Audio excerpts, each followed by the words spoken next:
الكاتب والمفكر المسيحي سي اس لويس بيقول: احنا بنفتكر ان اصدقائنا اللي بيدخلوا حياتنا بيدخلوها بالصدفة، لكن دي مش كل الحقيقة. لأن فرق بسيط في تواريخ الميلاد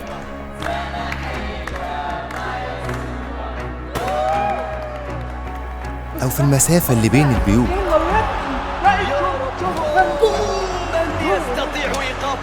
اختيار جامعة عن التانية. أنا محتارة أوي يا بابا، يعني أختار الكلية اللي بحبها ولا اللي مجموعي جايبها؟ بس إيه الصدفة دي؟ مصادفة إن موضوع معين يتفتح في أول مقابلة أو ما يتفتحش. في كل تفصيلة من دول كان ممكن تخليك أنت وأصدقائك اللي بتحبهم ما تتقابلوش. أول مرة أعرف إنك ساكنة جنبي.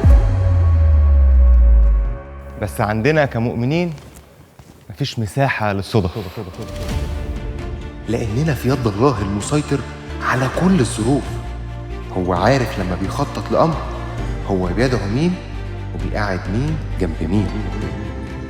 هو بيقول لكل واحد فينا، لكل مجموعة من الصحاب: انتوا مش في حياة بعض صدفة.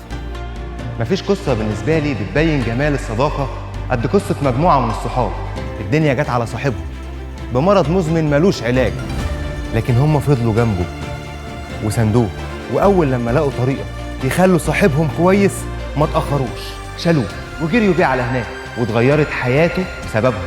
مش أنا اللي بقول كده، ده هو اللي قال: فلما رأى يسوع إيمانه قال له: أيها الإنسان مغفورة لك خطاياك.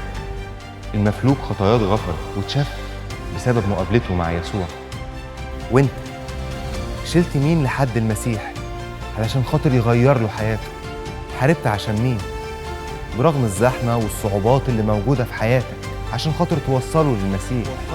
الناس اللي في حياتنا مش موجودة في حياتنا بالصدفة. يا ترى ربنا حطهم في حياتنا ليه؟